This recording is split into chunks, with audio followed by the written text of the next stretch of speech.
wabarakatuh. Halo Ananda semuanya, selamat pagi. Bagaimana kabarnya hari ini? Semoga Ananda semua dalam keadaan sehat dan walafiat ya, dan tetap semangat dalam proses pembelajaran hari ini. Apakah Ananda semuanya sudah siap untuk pembelajaran hari ini? Jika sudah siap, mari kita mulai pembelajaran kita dengan membaca basmalah. Bismillahirrahmanirrahim. Amin. Untuk penjelasan selanjutnya, silakan simak video berikut ini. Apakah Ananda tahu kita belajar apa hari ini? Sekarang kita masuk ke pembelajaran tema 4, berbagai pekerjaan, subtema 1, jenis-jenis pekerjaan, muatan bahasa Indonesia. Menilai unsur-unsur cerita, tokoh, konflik, dan pesan moral. Adapun tujuan pembelajarannya yaitu yang pertama, Ananda mampu menilai tokoh yang ada di dalam cerita dengan detail. Ananda mampu memberikan pendapat tentang sikap tokoh dari cerita yang dibaca dengan terperinci. Ananda mampu membandingkan sikap tokoh yang terdapat dalam cerita. Ananda mampu menyampaikan pendapatnya mengenai sifat tokoh yang patut dicontoh baik secara lisan maupun tulisan dengan sistematis. Ananda mampu menilai unsur-unsur cerita, tokoh, konflik, pesan moral, menggunakan pendapat pribadi dengan tepat. Ananda mampu menyajikan pendapat pribadi tentang unsur-unsur cerita, tokoh, konflik, pesan moral dengan benar. Nah, Ananda, sekarang coba perhatikan teks berikut ini. Kita baca sama-sama ya. Taman bermain yang hilang. Malam hari merupakan malam yang ditunggu oleh Kupi, kepiting kecil. Ia menikmati saat-saat berjalan perlahan di gundukan pasir bersama ayahnya. Mereka menanti datangnya air pasang yang akan membawa mereka ke dunia yang berbeda. Ya, Kupi selalu menanti saat-saat mereka terhempas oleh air pasang, lalu tiba di hutan bakau. Nanti di sana ia pasti akan bertemu dengan teman-teman kecilnya yang lain. Upi si udang kecil, Kuro si kura-kura, dan teman-teman yang lebih besar seperti bangau cilik dan Momo si monyet. Di antara akar bakau, mereka bisa bermain kejar-kejaran, petak umpet, atau tidur di sela akar yang melintang. Seru sekali saat-saat itu. Ada kalanya mereka berpisah, terbawa oleh pasang surut, kembali ke laut, bebas. Namun, suatu hari mereka bertemu lagi dan bermain bersama lagi. Suasana di hutan bakau tentu berbeda dengan suasana di laut lepas. Airnya pun berbeda. Tidak asin seperti air laut, tetapi tidak juga tawar. Kupi tidak tahu apa namanya. Berbeda, tetapi Kupi dan teman-teman tetap bisa bermain dengan nyaman. Malam itu di pesisir pantai, Kupi bertanya pada ayahnya, "Ayah, mengapa kita tidak lagi pernah bisa bertemu dengan bangau putih teman ayah? Aku juga sudah rindu bertemu dengan sahabat-sahabat kecilku. Aku sudah lama sekali tidak bertemu dengan Upi, Kuro, bangau cilik, dan Momo. Mengapa sekarang susah sekali kita bertemu dengan mereka ya?" Sambil berjalan pelan di gundukan pasir, ayah Kupi menjelaskan perlahan, "Kupi, sayang sekali hutan bakau tempatmu bermain sudah rusak. Ayah dengar dari paman nelayan, manusia di pesisir pantai sana ingin membuat bangunan-bangunan yang tinggi menjulang. Mereka butuh lahan yang luas. Mereka menebang habis hutan bakau.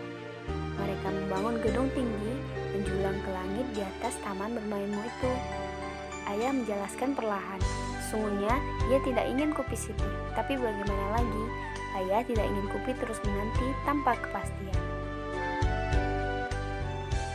Kupi tertunduk sedih. Pupus sudah harapannya bertemu lagi dengan sahabat-sahabat kecilnya. "Mengapa manusia begitu jahat, ayah? Mengapa manusia tidak memikirkan kita makhluk kecil di pesisir pantai? Mengapa manusia hanya memikirkan dirinya sendiri?" Kupi meratap pelan namun penuh amarah. Ayah ingin menenangkan hati Kupi. Ia menambahkan, sebenarnya ketika hutan bakau tempatmu bermain ditebang, manusia pun menerima akibat buruknya Kupi. Air laut akan semakin mudah mencapai daratan. Tidak ada lagi pohon bakau yang menahan. Lama-kelamaan air tanah di sekitar pantai akan menjadi air asin. Manusia kan tidak bisa minum air asin, Kupi. Ayah berusaha menjelaskan panjang lebar. Ayah kemudian menambahkan, dengan rusaknya pantai akibat penebangan bakau, kegiatan manusia pun menjadi terganggu. Sekarang, wisatawan yang berkunjung ke pantai ini semakin berkurang. Para pedagang yang dulu berjualan di sekitar sini tidak ada lagi. Pemandu wisata yang biasa menjelaskan tentang keindahan pantai dan hijaunya bakau pun sudah jarang terlihat. Nelayan yang biasa menjual hasil tangkapan mereka pun tinggal sedikit. Kupi tidak terhibur oleh penjelasan ayah. Pikirnya, biarkan saja manusia menerima akibat dari perbuatannya sendiri. Manusia memang sering tidak bijak.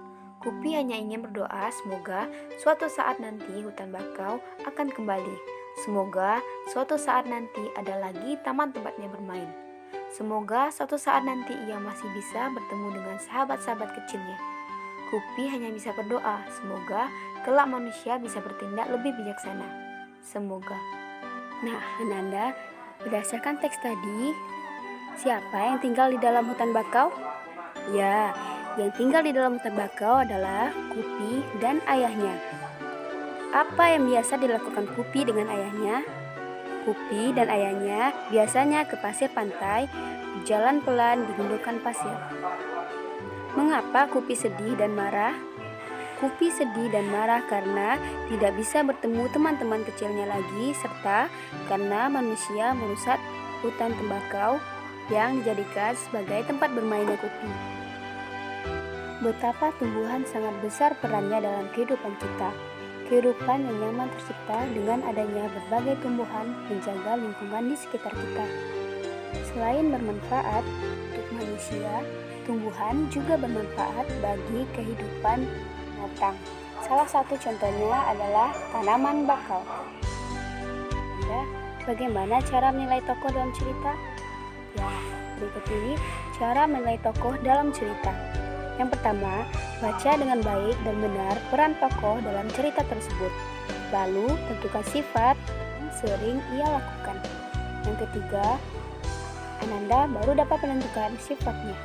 Tokoh cerita memiliki berbagai macam seperti antagonis, protagonis, dan lainnya. Nah, Ananda, sekarang perhatikan teks ini. Kita baca sama-sama lagi ya. Pemimpin idola, pemimpin yang jujur. Ida, temanku sebangku, mungil, berkulit hitam manis, tidak banyak bicara, dan pandai itulah cirinya. Ia seorang anak yang sederhana.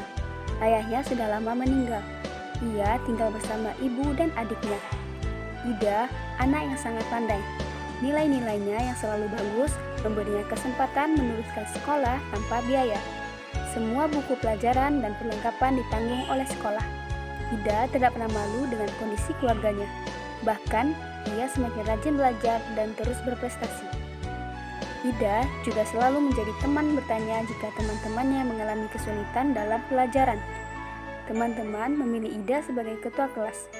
Pandai, tenang, dapat berkomunikasi dengan baik, serta mampu menjaga ketertiban kelas menjadi modal utamanya. Hari ini, Ibu Tati mengingatkan tentang ulangan matematika. Sebagian siswa tidak siap, termasuk Gugut, si jagoan bola yang duduk di belakang kami. Waduh, saya belum belajar, Bu. Kemarin saya seharian bermain bola sampai sore. Pulang ke rumah langsung tidur, Bu, protesnya. Hari ini, Ibu Tati mengingatkan tentang ulangan matematika. Sebagian siswa tidak siap, termasuk Gugut, si jagoan bola yang duduk di belakang kami. Waduh, saya belum belajar, Bu. Kemarin saya seharian bermain bola sampai sore. Pulang ke rumah langsung tidur, Bu, protesnya. Ulangan tetap berlangsung. Gugut resah, ia menengok ke kiri dan ke kanan. Tiba-tiba ditendangnya kursi Ida dari belakang. Ida, bantu aku dong. Geser sedikit ke kiri agar aku bisa melihat jawaban di kertas ulanganmu, minta Gugut. Ida bergeming. Ia hanya menggelengkan kepala pelan tanpa menengok ke belakang. Gugut mengganggunya lagi. Ayo dong Ida, sekali ini saja. Nanti aku beri kamu uang 10.000 rupiah. Kamu bisa jajan kue di kantin, rayunya. Gugut tahu benar Ida tidak pernah jajan di kantin. Ibunya tidak memberinya bekal uang jajan. Ida selalu membawa sebungkus nasi dan lauk dari rumah. Namun di luar dugaan Gugut, Ida tidak terusik. Sekali lagi ia menggeleng pelan sampai waktu berakhir. Gugut terpaksa menyerahkan kertas ulangannya dengan lunglai. Pada waktu istirahat, Ida menghampiri Gugut. Maaf ya Gugut, aku bukan tidak ingin membantumu. Menyontek dan memberi contekan kepada teman adalah perbuatan tidak jujur. Bahkan, perbuatan tersebut bisa dianggap sebagai korupsi kecil-kecilan, katanya kepada Gugut. Ah, Ida, masa menyontek sekali saja dianggap korupsi? Setauku, korupsi nilainya miliaran dan hanya dilakukan oleh pejabat berkuasa, kata Gugut. Gugut, justru kita harus melatih diri. Korupsi dan menyontek sama-sama mengambil hak orang lain. Bernilai kecil atau besar, tetap saja tidak jujur. Kita membiasakan diri bertingkah laku lurus. Mudah-mudahan ketika besar nanti kita tidak akan tergoda untuk melakukan korupsi dalam bentuk apapun. Ida menambahkan dengan panjang lebar. Aku dan teman-teman kelas yang ikut mendengarkan percakapan Ida dan Gugut terdiam setuju. Memang tidak salah kami memilih Ida sebagai pemimpin di kelas. Tidak sekadar pandai, Ida juga patut dijadikan teladan. Berdasarkan cerita di atas, mari kita jawab pertanyaan berikut. Siapa saja tokoh pada cerita di atas? Tokoh pada cerita di atas yaitu aku, Ida, Gugut, Butati, dan temannya yang lainnya. Siapa yang mengikuti ulangan matematika? Yang mengikuti ulangan matematika yaitu aku, Ida, Gugut, dan teman yang lain. Apa yang dilakukan Gugut pada saat ulangan?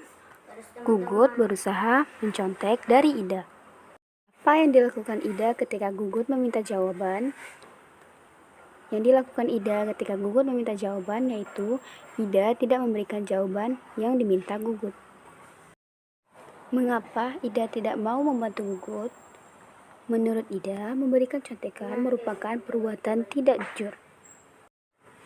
Hal-hal baik apa yang bisa kamu ambil dari cerita di atas? Yaitu ketika melaksanakan ulangan, kita harus jujur dan berusaha sendiri. Tahukah Ananda bahwa kejujuran merupakan hal penting dalam setiap pekerjaan? Nah, Ananda juga harus membiasakan bersikap jujur, mulai dari ya.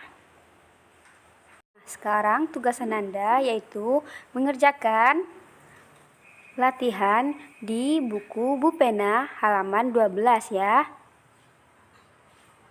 Ananda juga boleh mencari ceritanya di Google ya. Ananda juga boleh membuatnya di Double Folio ya. Bagaimana Ananda? Apakah Ananda sudah paham pembelajaran kita hari ini? Jika belum paham, silakan simak kembali video yang Ibu jelaskan tadi ya. Kita akhiri pembelajaran kita dengan membaca hamdalah. Alhamdulillahirabbil alamin. Amin. Wassalamualaikum warahmatullahi wabarakatuh.